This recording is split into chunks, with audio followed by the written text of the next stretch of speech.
Itu lebih spesifik. Nah, saya mau lanjutkan dulu Bapak Ibu, bagaimana kita bekerja sama kalau kita berhadapan-hadapan dengan keempat temperamen ini, ya, supaya nanti Bapak Ibu bisa melihat bagaimana Bapak Ibu berperan bekerja sama di antara orang kolerik, sanguin, flekmatik, melankolis, ya. Saya akan masuk di sini bagian berikutnya, ya. Kolaborasi atau kerjasama setiap temperamen dalam keluarga, dalam pekerjaan, dalam bisnis, ya, juga dalam pelayanan, Bapak Ibu. Ya, saya akan teruskan dulu. Baik. Nah, Bapak Ibu jangan lupa diingat dulu tadi temperamennya ya. Jangan lupa ya, diingat dulu temperamennya. Oke. Nah, saya ulangi sekali lagi, eh, dari tabel yang paling kiri ini, Bapak Ibu, ya, ini adalah bidang-bidang garapan, bidang-bidang garapan, pekerjaan, pelayanan yang misalkan kita akan lakukan. Oke. Lalu sekali lagi, ini nanti peran-peran orang kolerik. Oke.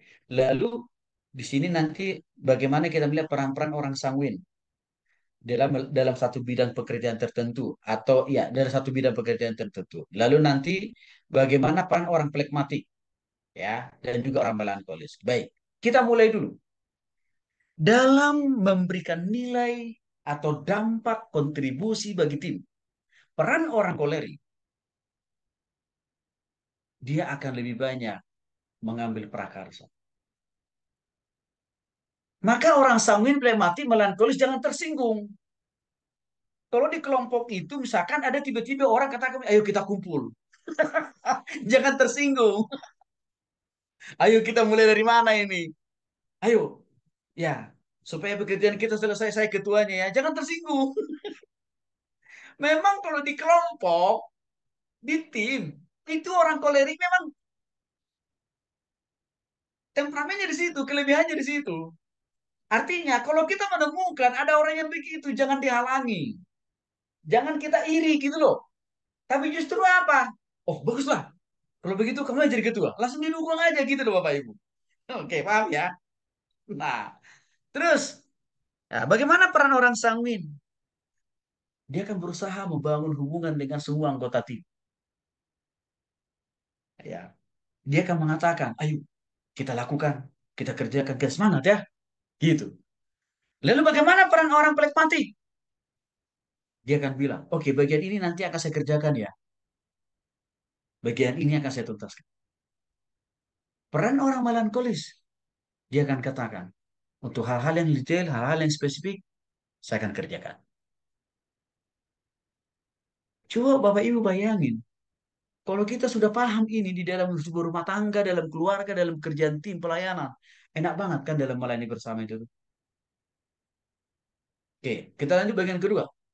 Dalam aspek kekuatan utama, peran orang kolerik, dia akan selalu katakan semua kepada semua anggota, kita harus mencapai hasil, kita harus nomor satu, kita harus menjadi orang terbaik. Pekerjaan kita harus paling bagus. Di sini orang peran kolerik. Lalu bagaimana peran orang sanguin? Dia akan selalu terus memberikan masukan, dorongan, motivasi kepada semua anggota kelompok. Kamu pasti bisa, kita pasti sanggup. Lalu bagaimana dengan peran orang pragmatik? Maka dia katakan, oke, supaya pekerjaan kita, tanggung jawab kita bisa selesai, mari kita lakukan bagian ini dulu. Itu akan diperankan oleh orang pragmatik. Lalu bagaimana dengan orang melankolis? Dia akan mengatakan dan mengingatkan, jangan lupa ya, hal-hal yang detail jangan sampai kita lupakan. Harus kita tuntaskan. Dan sebelum kita simpulkan, harus kita benar-benar kita diskusikan, kita harus renungkan. Di situ orang peran melankolis.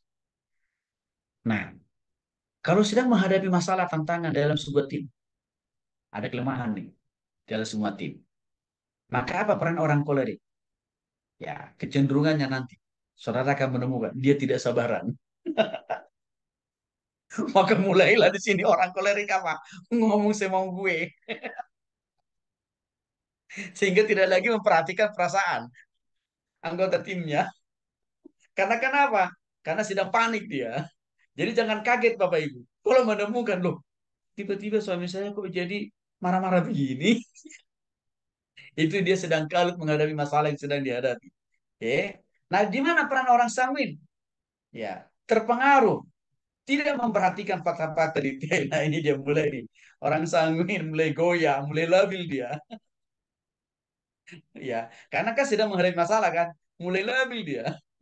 Mulai mau cari jalan bagaimana dia lari dari kenyataan. Ya. Nah, lalu bagaimana dengan orang plekmatik? Enggan memulai ya berkorban untuk keharmonisan. Nah, ini biasanya kalau menghadapi masalah nih. Artinya apa? Ya jangan ngarap orang plekmatik mau lebih duluan minta maaf. Sulit. Iya, dia selalu menunggu dulu orang lain yang minta maaf lebih duluan. Ini kelemahan yang saya katakan tadi harus diubah. Bagi orang melankolis gimana? Ya, terlalu hati-hati. Akibatnya apa? Target pengumpulan pekerjaan tugas tanggung jawab nggak sesuai dengan deadline. Ya. Nah, bagaimana kalau sedang maaf?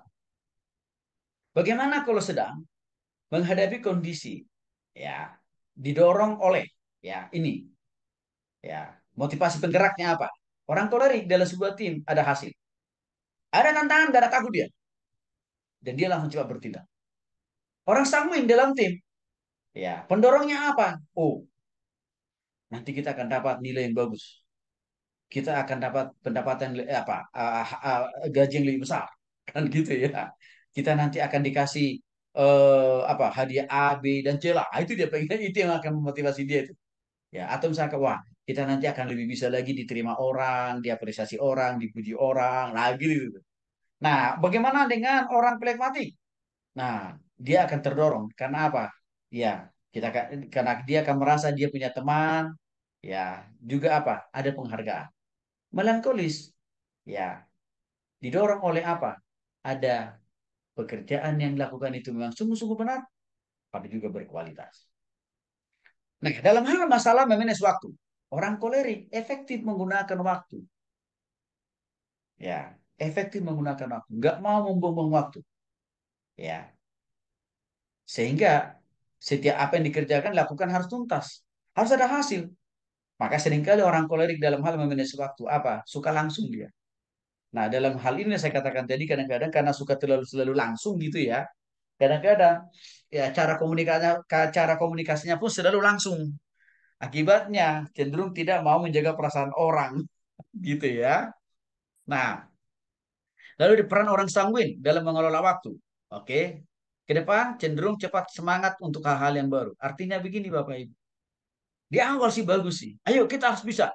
Ayo kita semangat gitu. Nah, itu bagus kok.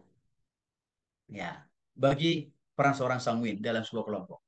Lalu bagaimana dengan peran orang pragmatik dalam manajemen waktu? Ya, kini artinya apa? Udah, eh dia akan katakan begini kira-kira Bapak. Kita kan ngumpulinnya kan masih tahun depan ya, begitu. Jadi dia akan selalu menimbang-nimbang. Nggak usah sekarang juga kali kita kumpulin, nanti aja kita kerjanya, gitu. Nah, interaksi dengan tegas dengan tugas yang ada sekarang. Artinya apa? Ya hanya mau mengerjakan sesuatu pekerjaan itu yang ada detail hari-hari ini itu. Yang esok akan di-split hari esok dikerjakan hari esok dan sebagainya. Peran melankolis. Ya, kadang-kadang dia masih teringat pengalaman masa lalu. Dia akan memakai cara dia bekerja di dalam pengalaman masa yang lalu untuk mengerjakan pekerjaan di waktu yang ada hari ini. Itu kan selalu dipakai. Nah, prinsipnya kerja lambat asal pasti. Nah, ini yang selalu yang menjadi pola pikir orang melankolis dalam menghadapi memanage waktu. Yang ini saya katakan jadi harus diubah. Ya, bagaimana dengan pola komunikasi? Orang kolerik senang sekali pola komunikasinya satu arah. To the point, singkat, jelas, padat. Ya, sedangkan orang sanguin, antusias, semangat maksudnya, tetapi menguasai pembicaraan. Ya, lalu bagaimana dengan orang pragmatik? Timbal balik, artinya apa? Dia hanya mau merespon kalau diminta responnya. Bahkan kadang-kadang orang pragmatik, dia lebih banyak juga. mau menjadi pendengar yang baik. Jadi jangan heran kalau misalkan ada anggota keluarga kita, tim pekerjaan dalam pelayanan, tidak selalu semua orang mau kasih ide dan masukan. Karena temperamennya nggak di situ, Bapak Ibu.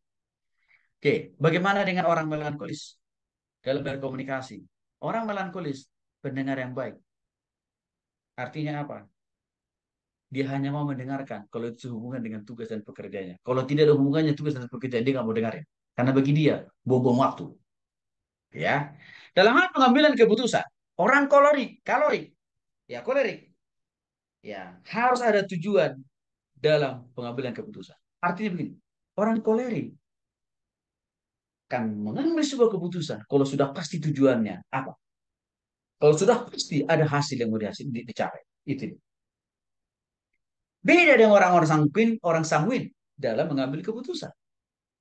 Ya, kadang-kadang tidak langsung Bapak. Dipikirin dulu. Anak intuitif. Dipikirin dulu. Direnungkan dulu. Dan kadang-kadang bisa juga memang dia cepat. Tapi kadang-kadang karena kecepatan dia ambil keputusan dan tidaknya salah pula. Nah, sehingga di sini ada plus minusnya dalam mengambil keputusan. Sehingga orang kalau kita lihat orang pragmatik beda. Lemban memberikan saran, masukan, pertimbangan, apalagi keputusan. Karena bagi dia perlu data dulu, perlu informasi dulu. Maka dengan demikian Bapak Ibu, kita harus pahami kalau kita menemukan temperamen orang pragmatik, tidak bisa kita paksa-paksa dia untuk langsung mengambil keputusan. Nggak bisa. Karena kenapa? Temperamennya nggak di situ. Maka kita harus kasih ruang waktu yang cukup buat dia untuk menggumuli. Bagaimana dengan orang melankolis dalam mengambil keputusan? Enggan, artinya apa? Tidak mau langsung mengambil keputusan. Pertimbangkan dulu, renungkan dulu, bawa dulu dalam doa dan puasa. Padahal keputusan harus detik itu juga. Artinya, jangan kelamaan ambil keputusannya.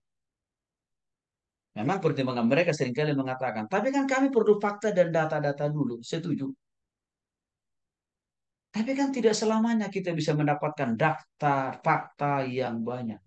Nggak selalu tersedia kan? Artinya apa?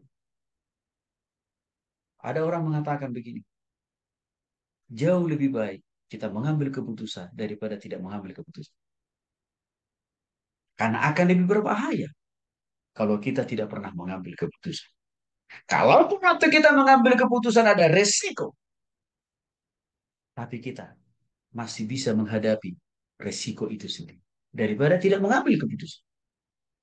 Analoginya kira-kira begini Bapak. Mana lebih baik? Mengambil keputusan bertobat pada Kristus atau tidak? Tetap jauh lebih baik. Mengambil keputusan untuk bertobat pada Kristus. Daripada tidak bertobat. Walaupun kita tahu, ambil keputusan bertobat pada Kristus, ada harga yang harus kita bayar. Apa? Waktu, tenaga, dan pikiran. Harus mau kita berikan untuk diubahkan Tuhan. Totalitas hidup kita menjadi lebih baik. Aspek berikutnya, masalah perilaku. Waktu. Tegang. Artinya waktu menghadapi tantangan. Kita lihat peran setiap temperamen. Orang kolerik waktu menghadapi tantangan. Mulai otoriter dia. Artinya, orang kolerik akan katakan, keputusannya ini, kita lakukan. Yang nggak mau ikut, silahkan, nggak apa-apa tinggal. Yang mau ikut, kita jalan terus. Ah, itu gaya orang kolerik. Kenapa? Ini waktunya darurat. Contoh, waktu pandemi COVID-19, ada banyak para politisi, pengamat mengatakan, bahkan memaksa mendorong menekan presiden. Lockdown total. Kan gitu. Tapi Bapak Ibu, Jokowi gak langsung ambil gak, keputusan itu, nggak langsung mengiyakan. Bahkan dia berani melawan keputusan mayoritas orang. Enggak, tidak lockdown total. Kan gitu. Jadi kelihatan di situ kolerik. Kalau orang sanguin menghadapi ketegangan, apa? Nyerang balik. Jadi kalau dia didorong, kalau dia disudutkan, orang sanguin itu nyerang balik dia. Itu kayak orang sanguin. Hal yang sama dia. Yang jadi sumber masalah, sumber persoalan, sumber penderitaan, sumber kebangkrutan dia. Tapi dia nggak mau disalahkan. Maka yang dilakukan dia nyerang balik. Jadi Bapak Ibu jangan heran kalau menemukan tipe yang begini. Ya emang dia orang tipe temperamennya sanguin yang belum bertobat. Kalau orang flematik menghadapi situasi yang tegang, dia tidak terlalu banyak berkomentar. Dia juga tidak menyerang, tidak menyalahkan siapa-siapa. Tapi dia mengambil posisi, ya sudah. Kita serahkan sama Tuhan. Kita berdoa sama Tuhan. Tuhan pasti menolong kita. Itu kerennya orang flematik. Kalau sudah menghadapi masa-masa tegang. Bagaimana dengan orang melankolis? Waktu menghadapi masa-masa tegang. Wah, kelihatan. Caranya, perilakunya, karakternya gimana? Lari dari kenyataan, mengelak ya dari realitas. Nah, Bapak Ibu, inilah ya peran, karakter, perilaku keempat temperamen, kolerik, sanguin, flekmatik, melankolis. Ya, di dalam berikan respon, mereka berbeda-beda di dalam setiap tindakan perilaku. Nah, saya dorong Bapak Ibu, ya, manfaatkan ya pengetahuan ini, ilmu ini untuk bisa apa? Memanage, mengembangkan, memotivasi, mendorong semua orang-orang yang bekerja sama dengan kita.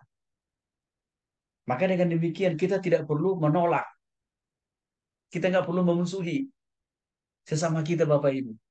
Hanya karena perbedaan karakter, nggak usah. Karena kita sudah tahu sekarang bagaimana cara mengelolanya kan. Bahkan saya katakan tadi, dengan semua apa yang kita pelajari ini, harapan saya sangat banyak buat Bapak Ibu. Pakai ini dalam menyelesaikan konflik. Dalam rumah tangga dengan suami, istri, anak-anak. Pakai ini dalam menyelesaikan konflik dalam pelayanan di gereja. Di dalam pekerjaan, dalam bisnis. Silahkan Bapak Ibu pakai. Pasti akan menolong. Termasuk juga dari mengembangkan arak. Ya, Bapak Ibu. Ya, misalkan kita mau arahkan anak kita itu, Bapak Ibu jadi begini. Soalnya setelah Bapak Ibu lihat ini, ya saya katakan dari temperamen anak-anak kita itu tidak jauh-jauh. Pasti, ya, tidak jauh dari Bapak dan mamanya. Saya itu temperamennya kolerik. Istri saya temperamennya itu flekmatik. Kami dua anak, memiliki dua anak. Anak saya yang pertama ikut temperamen mamanya, flekmatik. Anak saya perempuan, nomor dua, itu temperamen saya, kolerik. Artinya, Bapak Ibu sudah bisa membaca temperamen suami, istri, anak masing-masing melalui pelajaran ini. Saya telah melihat kecenderungan sifat-sifat perilaku karakter. Di waktu yang bersamaan, Bapak Ibu sudah bisa melihat juga. Kira-kira anak-anak Bapak Ibu cocoknya ambil jurusan apa? Kuliah apa? Bekerja di mana? Lewat survei ini. Menempatkan orang dalam pelayanan. Memberikan tanggung jawab kepada seseorang dalam pekerjaan, dalam jabatan tertentu. Bapak Ibu udah bisa pakai metode pelajaran kita. Termasuk Bapak Ibu, bagaimana dengan pasangan hidup? Saya merekomendasikan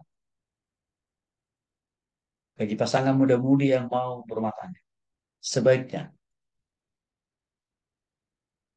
temperamen kolerik, punya pasangan temperamen flegmatik. Dan ini sebenarnya juga yang tanpa Bapak Ibu sadari posisi Bapak Ibu di sini. Makanya saya mau nanya nanti habis ini.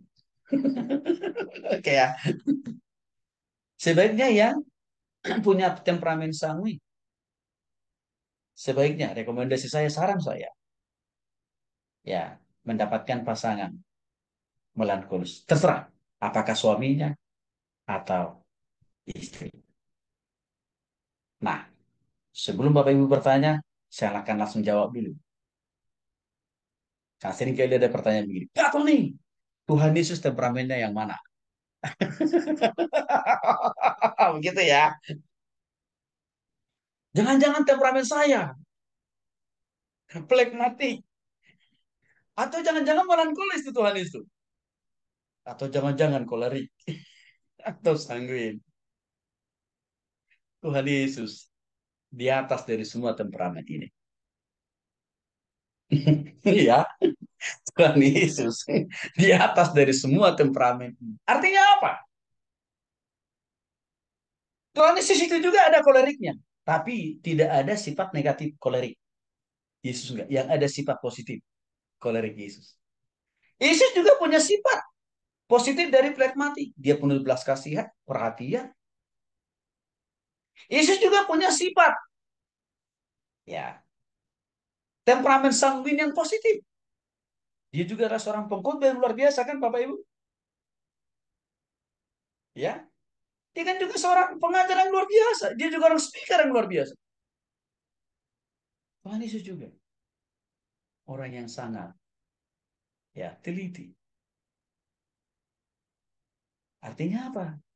Tuhan Yesus memiliki temperamen melankolis yang positif. Tapi tapi karakter-karakter negatif dari setiap temperamen ini tidak ada dari diri Yesus. Karena Yesus itu Tuhan dan dia berkuasa, dia punya segala-galanya. Tuhan Yesus memberkati.